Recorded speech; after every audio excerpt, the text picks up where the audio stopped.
This is Sabrina Duran Montero, a well-known TikToker in Chile who, just a few months before she was killed in broad daylight, became involved with one of the most dangerous drug cartels in the country. In October 2023, Sabrina was killed in the southwestern part of Santiago after allegedly angering the leaders of a ruthless drug cartel because of her TikTok videos. But this tragedy actually began back in May 2022.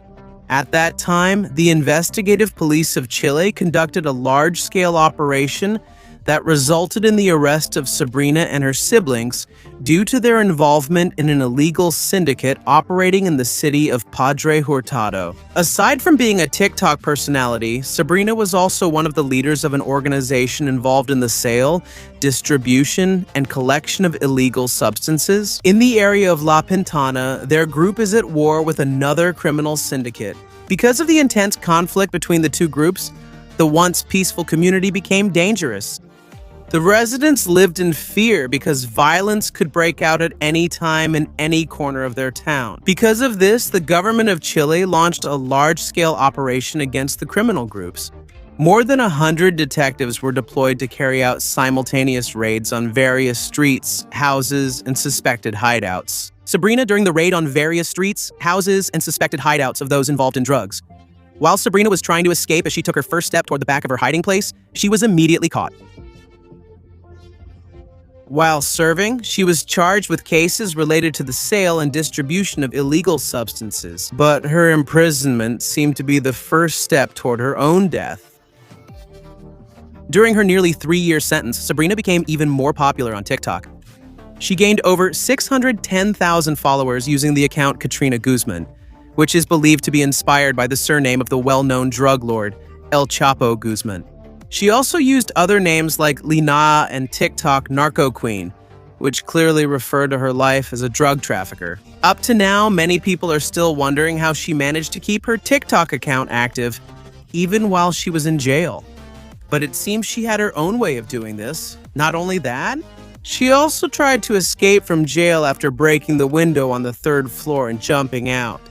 But her plan failed and she was brought back inside the prison. After she was released under supervised probation, she became a full-fledged social media influencer. She often showed expensive jewelry, designer items, and a luxurious lifestyle in her videos. In the eyes of many people, her life seemed happy and successful. But what most people didn't know was that Sabrina knew she had become a target. As she became more famous, her supporters celebrated even more her double life as a narco queen and TikTok celebrity. Because of this, her connection to the world of illegal activities was also exposed, and it even became an inspiration to some young people who admired her luxurious lifestyle. Because of this, she became a target not only of her rivals and the Chilean government, but also of some people within her own organization. There was only one clear conclusion for many. Sabrina Duran Montero had to be eliminated. On the day of the incident, Sabrina was on her way to a nail salon when she was blocked by 3 armed hitmen. She was forcibly taken out of her vehicle before being attacked repeatedly. According to reports, she was shot 8 times. A witness even managed to capture the incident itself. In the video, you can see the once confident Sabrina lying on the road, gradually losing strength due to her injuries. After the attack, the perpetrators took her vehicle and burned it several miles away from the crime scene. She was rushed to the hospital in an ambulance, but due to her severe injuries, she passed away before even reaching the hospital. Up to now, no one has been arrested in connection with Sabrina's death. The Chilean police also cannot determine the exact motive behind the crime.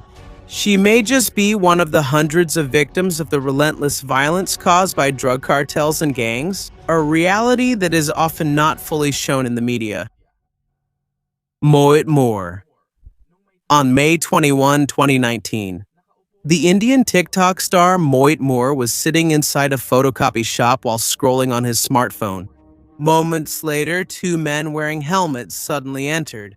Without saying a word, they drew their weapons and attacked him repeatedly. Because of the sheer number of bullet wounds, even some of his teeth were shattered into pieces. When the police arrived, a horrifying scene greeted them.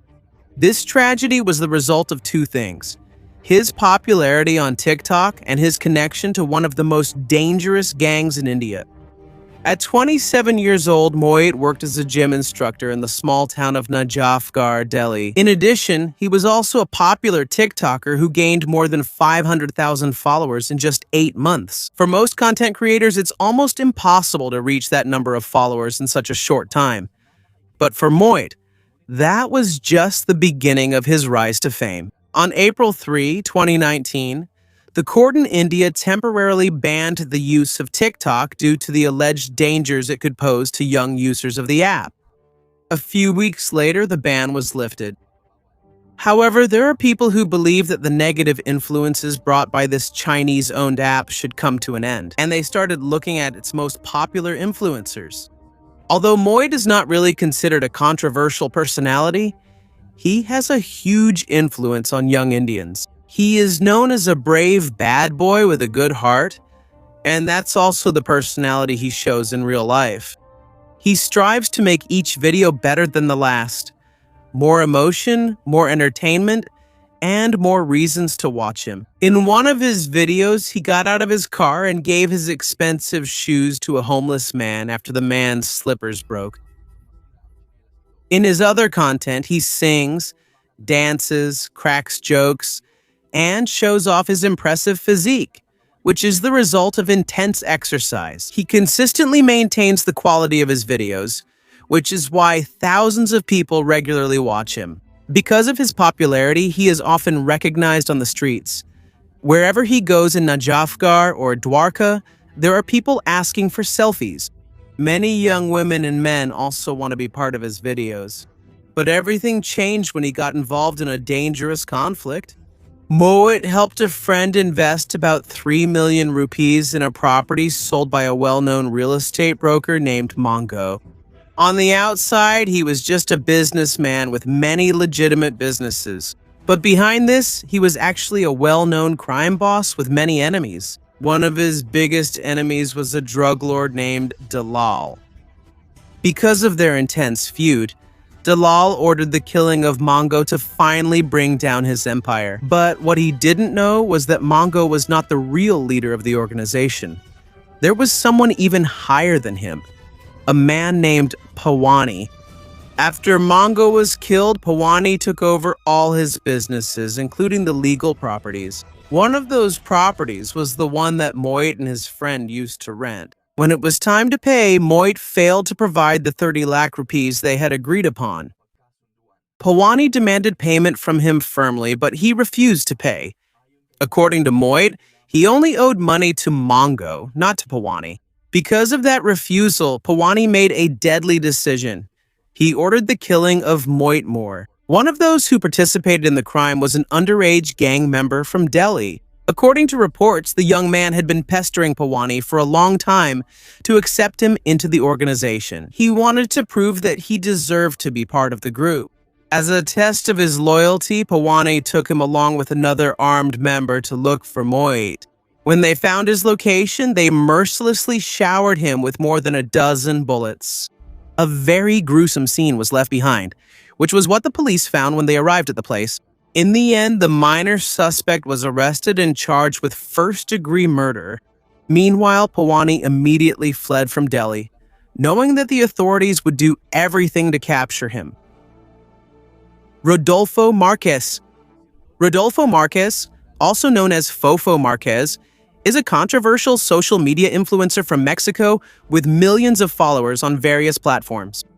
He was born on July 15, 1997 and grew up in a wealthy family. Although only a little information has been released, it is believed that his grandfather served as a personal chef to some high-ranking officials in Mexico. Meanwhile, his father was one of the owners of Total gas stations before he passed away. It can also be seen on his social media that he doesn't lack for money. He often posts about expensive sports cars, nights of fun at exclusive clubs with his friends, and a luxurious lifestyle that many people dream of. Because of this content, he quickly became known on social media and reached over 3 million followers on Instagram.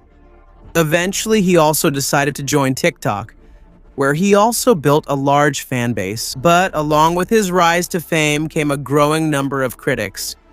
Many people wanted to see him fall, but he seemed not to care. Because of his extreme self-confidence, he believed that no one could touch him. But everything changed when he accidentally crossed one of the most dangerous cartels in all of Mexico, the Jalisco New Generation Cartel, or more commonly known as CJNG.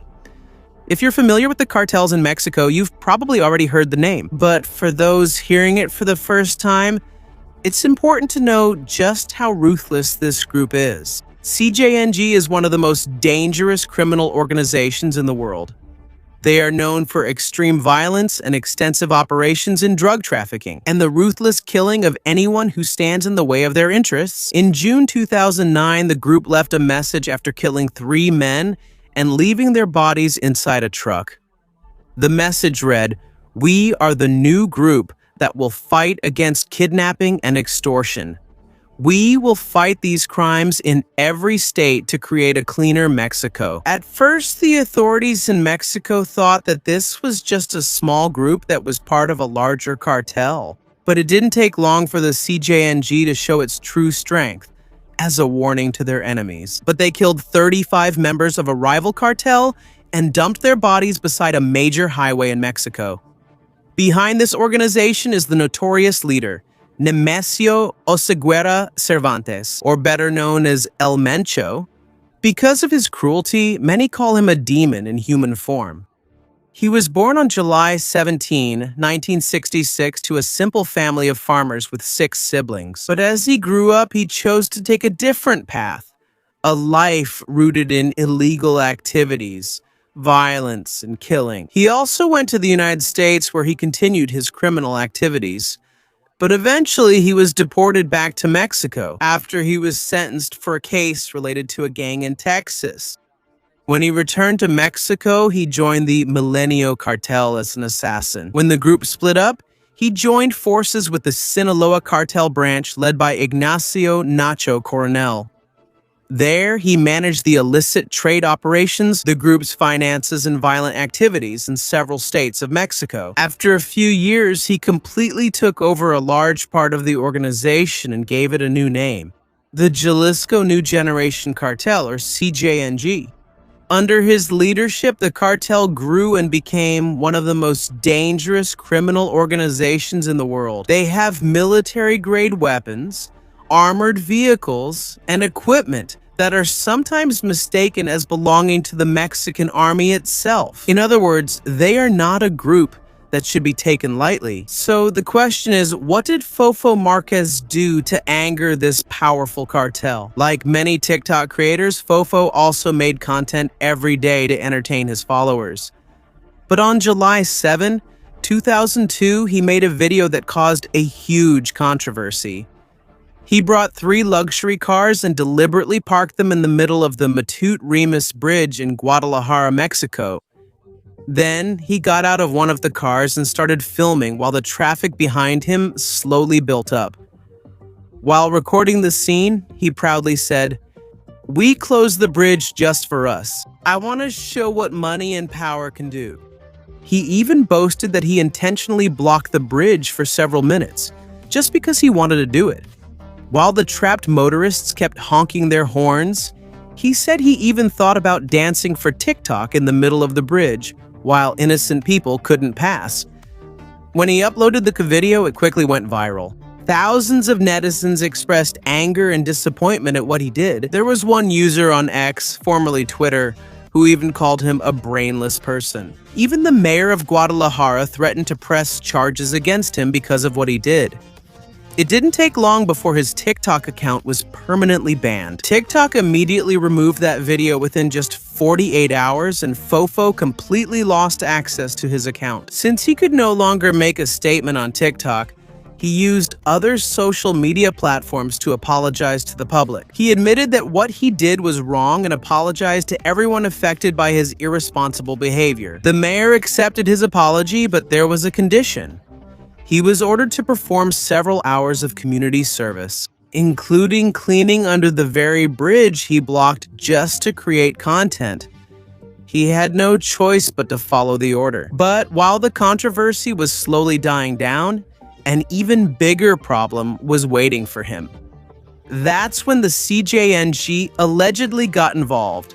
While many thought the issue was over, it flared up again after a message sent to Fofo Marquez spread on social media. It came from an anonymous account named Gente con la Nueva Generación, which in English means people with the new generation.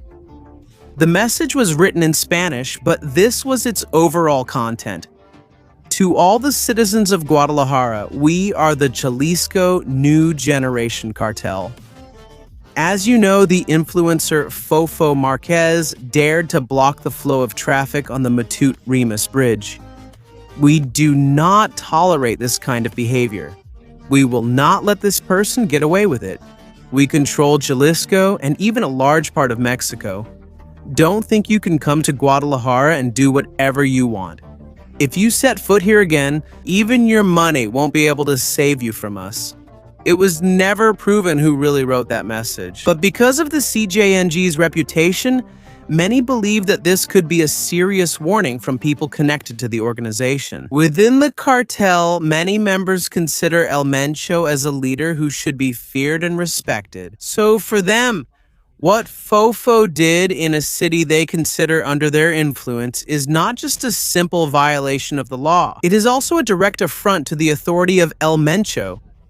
Even though Fofo is very wealthy, there are limits to what his money can achieve. And that's where the power of the CJNG begins. According to various reports, the organization earns billions of dollars every year, and its influence is widespread in different parts of Mexico. Because of this, Fofo became extremely afraid. He knew that if the cartel really wanted to kill him and silence him, almost no one could stop them. When the message spread, he finally understood the gravity of his situation. He knew that the threats from the CJNG were not just a joke. So he immediately apologized again and went home to his family's mansion to hide there. But is a big mansion really enough to keep him safe? His family hired armed security guards to watch over him 24 hours a day. But even with such tight security, he still couldn't feel at ease. The CJNG is known for its ability to fight back, even against elite hitmen and some military units themselves. If they can do that, private security is just a small obstacle. Because of intense fear, Fofo didn't leave the house for several days. He even avoided going near the windows because he was afraid there might be a sniper waiting for him. He always carried a two-way radio so he could quickly ask for help in case something unexpected happened. After a few months, he gradually returned to his normal life. But a video he made just for fame completely changed the direction of his life. And until now, he still lives under the shadow of that event. But if you think what Fofo did was brave, our next story, Illuminati 6, is even more intense. 6, the TikToker known by the username Illuminati 6, only said 6 words. But those were enough to cause intense controversy. Before making his TikTok account private, Illuminati 6 was known for accepting various dares from his followers. One day, a netizen challenged him to insult El Mencho, the leader of one of the most dangerous cartels in Mexico. And he did it. In the video, he was wearing a black t-shirt, ripped black jeans, and had a backpack on his back. While leaning against a light post, he directly insulted El Mencho and uttered derogatory words. He didn't stop there. He also mentioned the names of El Tata and El Chanito de Culiacan, 2 young social media personalities who, according to reports, were killed after getting involved in issues related to the cartels. In the end, he even arrogantly said, "I am immortal. You can't touch me. I have a deal with the devil. I'm not afraid of El Mencho." Many people couldn't believe his boldness. When their video spread on Reddit and X, formerly Twitter, many netizens thought he was a member of a cartel because he seemed to have no fear at all while even showing his face on camera. Next are the comments from people. Some said, "RIP in advance," while others commented, "This is the right way to suddenly disappear." Despite the noise caused by the video, there was no public response from El Mencho or the CJNG.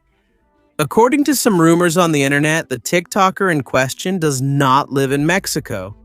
Instead, it is said that he is a resident of Richmond, California in the United States. If this is true, it would be more complicated for the CANG to take direct action against him, because this would mean they would have to conduct operations in foreign territory.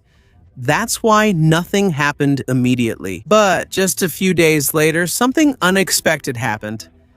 The young man uploaded another video. This time, he was no longer bragging. Instead, his voice was trembling as he apologized to El Mencho. He said, "I'm asking for forgiveness for what I said. I wasn't in the right state of mind back then. I didn't think about the consequences. I only did that to gain more followers. Please forgive me. Please don't kill me. I have a family too, just like you. I just made a mistake. I also have mental health problems. I'm sorry." The internet was shocked by his sudden change in behavior. Just a few days ago, he was boldly challenging El Mencho. Now he's almost begging to forgive him. Many netizens started to ask, did someone really threaten him secretly? Or maybe he just suddenly realized how dangerous the person he insulted really is. Until now, no one really knows what happened behind the scenes. After that incident, his TikTok account completely disappeared. Another video of him surfaced on a different account a few weeks later. But after that, there was no clear information about him. Up to now, it remains a mystery what really happened to the TikToker who dared to challenge one of the most dangerous names in the world of cartels. And do you think he just quietly disappeared? Or is there a deeper story behind his disappearance? Austina Orestes. Earlier this week, the Jalisco New Generation Cartel released a video where they directly threatened Austina Orestes. In August 2021, the TikToker and news presenter Austina Orestes was included in the list of people who allegedly angered the cartel.